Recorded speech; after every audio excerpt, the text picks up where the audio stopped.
This game. Now, some of you are probably saying to yourself, what is this shit? And for those who know about this game, you're probably going, oh man, oh god, oh man. Now, on the surface, this game looks like your typical Steam indie trash that you would pick up on sale, siphon all of the trading cards out of it, and then refund it instantly to make profit off of it. And you know what? You're absolutely correct. That is the whole point of this game. The entire reason why it exists is just for this one thing. Is what I would say if the team behind this game weren't so fondly attached to it, to put it nicely. Now, unlike other indie FPS games I've looked at, such as Send and Jimmy and The War of the End of the Days, both on Xbox Live, I have no special attachment to this game, The Slaughtering Grounds. I'm going to share the infamy behind this game before diving into the review, just to give you some background on why I decided to take a look at this game. The Slaughtering Grounds was first released on Steam in 2014 by a company called Digital Homicide. It's a low-effort arena shooter where you go around a giant map killing zombies and collecting money for upgrades to help aid you in the fight against the undead. It sounds pretty generic, I know, and it doesn't evolve much from that small description. I'll save more detail for when we get into the actual game review. On November 1st, 2014, YouTuber Jim Sterling published a first impressions look at the Slaughtering Grounds, a 10-minute video basically stating, "Game sucks."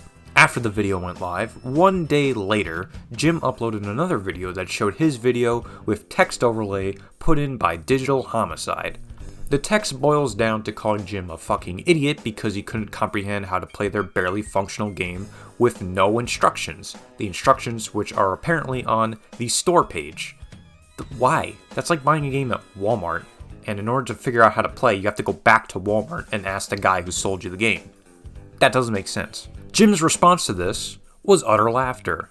2 days later, Digital Homicide created another text overlay video over Jim's video reviewing their review of the review. Yeah, that's how it works. The text this time is a lot more harsh and bitter. All of these videos boil down into one supposed final video by Jim called the Steam Meltdown Saga, basically going over the dumb shit that happened between both Jim and Digital Homicide. After that video, it seemed like it was over. Until February 27th, 2017, where Jim uploaded a video stating that Digital Homicide filed a lawsuit against Jim for $10 million. Damn! Yep, 10 million buckaroos. Since I'm keeping this brief for the most part, Jim never got sued and Digital Homicide faded into the depths, never to be heard from again. Now, Jim's story with Digital Homicide is probably the most well-known, but their actions on Steam are also pretty foul. Pretty much all of their games were low-effort garbage that got through Steam Greenlight. Their reputation was so bad at one point that they started publishing games under a fake account just so they could get through. It's pretty scummy if I do say. Similar to Jim, Digital Homicide wanted to sue 100 anonymous Steam users for the same reason. They said their games suck.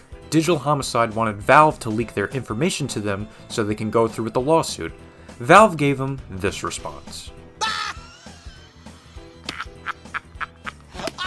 Then Valve booted them off of Steam and all of their games with them. That was the end of Digital Homicide. If you want a more in-depth look at Digital Homicide and their whole drama around them, I suggest watching Jim's videos. And if you don't want to watch Jim's videos, I think there's another video by Dark Lord Jado. He makes a pretty good breakdown of all of Digital Homicide's garbage. He also reviews some of their games. So check him out if you want.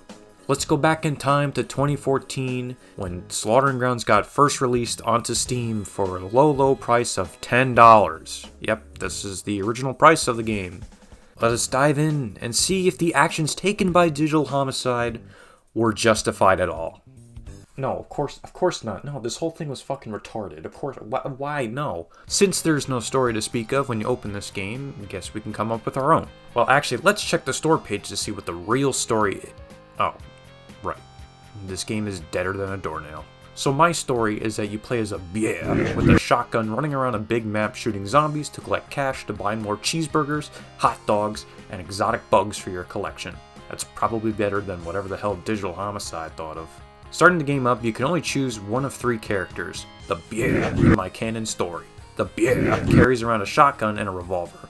The other two generic soldier guys just have a standard assault rifle, and that's pretty much the main difference between all of the characters. After selecting the BGM, you're dropped into this moderate-sized map with a 16-minute time limit to do what, you might ask? Kill zombies. That's it. I'm not keeping this brief. That's literally all you do in this whole game, is just kill the same few zombies over and over and over and over and over and over and over and over and over and over and over again. So how about we talk about these zombies, since they are in fact the entire game essentially. Even though all of these zombies look different, they all act exactly the same. All they do is run at you and bite you. Well, actually, standing near them drains your health, even if it doesn't look like they're hitting you. Each zombie is piss easy to kill because the shotgun one-shots them no matter how far away you are. Ignore the revolver you get because unless you get a headshot, they won't go down in one hit. You're better off using one weapon anyway because ammo packs you find lying around only give you ammo on the gun you're currently holding. There aren't different ammo types, just one singular box that has every kind of bullet you need except for the ones in your pocket. You know, Wolfenstein 3D didn't have this problem back in 1992 when every gun shared the same pool of ammo. How do you fuck this up? These motherfuckers will spawn indefinitely until you kill them, meaning if you just run around the map attracting every zombie, they'll follow behind you like ducklings. The frame rate also shits itself badly when this happens. Digital Homicide couldn't be bothered to put a limit on how many zombies can spawn in at a time. I was able to figure something like this out in Little Big Planet 2 when I made my own zombie level. If you take damage, you will not know about it until you drop dead. Sure, they have this crappy blood effect that covers the screen, but it's a terrible way to convey how much damage you took to the player. You know how in Left 4 Dead, when an infected hits you, the screen shakes a bit, your character yells in pain, there's a sound effect of him attacking, you know, things used to convey that you're taking damage? See, the difference here is that Left 4 Dead was made by people who gave a shit. Digital Homicide clearly gave zero shits about good sound design or damage indications. When you die, you respawn holding no guns. You don't lose your weapons, in fact, you keep everything you picked up. Just press the button to whip it back out again. Dying has no consequences, so there's essentially no game here because you cannot lose. After a few minutes, zombies go into a frenzied state, which doesn't do anything noticeable, so what's the point? There is another zombie type, these big ones that occasionally spawn in. They act similar to the smaller ones except with more help and drop a larger cash reward. How is it possible that the War of the End of the Days has a more diverse AI than this fucking game? In conclusion, the zombies are no threat, and since they're the entire game, that's pretty sad. What else do we have to talk about? Map design. It's bad. There are only 3 maps in the game, and you can only access them by finishing the level you're currently playing, meaning you have to run down the 16-minute timer just to play the next map. The first map is pretty standard, just a bunch of buildings you can run into, stairs to climb, and maybe some things to jump on. You can tell that some of these buildings were supposed to have more furnishing inside of them, like an elevator, but I guess that would be too taxing for Digital Homicide to program. The second map is largely the same, except it's a bit brighter, and the third map is the same exact as the second map. It feels like it, maybe they like mirrored it or something. Wow, that's some data design stuff right there. The maps just flat out suck, but it is extremely easy to break the game with some parts of each map. You can stand on top of certain objects, making it so that zombies can't reach you. Some parts of the map have no zombies spawn in, so you can just sit there and run down the timer until it loads the next stage. Damn, you gotta show Luigi this game.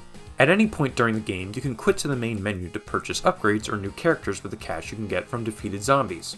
The upgrades are completely worthless. By default, the revolver and the shotgun can both hold 12 rounds in a single clip, and you can pretty much have an infinite amount of ammo in reserve. And with enemies that are barely a threat and die in one hit, upgrading your gun won't change much. Your character can be upgraded too, but it's incredibly pointless. The extra health upgrade works just fine, but the armor and health regen doesn't seem to work at all. Zombies still do the same amount of damage, and I have not seen my health regen at all, even when I was AFK for like a few minutes. The upgrades suck. I guess the final thing to mention about the gameplay are these little missions in the top left of the screen. They're the same 3 missions that reset after you finish them. What do? Nothing! I paid close attention to my HUD, but I didn't see anything happen. I thought I would get health restoration, extra ammo, cash, literally anything, but you get jack shit. So, to conclude this section, the gameplay is just killing the same one enemy over and over again to earn rewards that don't have any significant impact on anything you do in this train wreck piece of shit garbage of a game. The presentation is garbage. A professional would call this asset flipped shovelware. In case you're not familiar with the term, asset flipping is when a developer purchases pre-made assets, like say from the Unity store, dump them into a game map, and call it a day. It's one of the laziest ways to design a game. This is why the zombies you fight never seem to correlate with each other. They all look like they're from different games. The game slows down when too many enemies are on the screen, as I stated previously, even worse if you're on lower end PCs.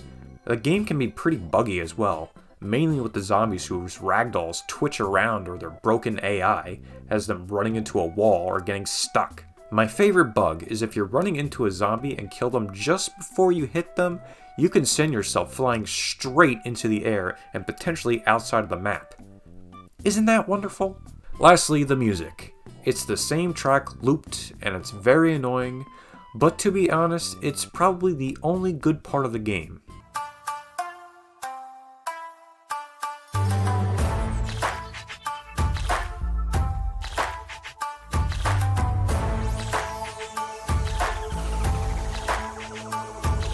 So yeah, is it right to call this game an absolute failure?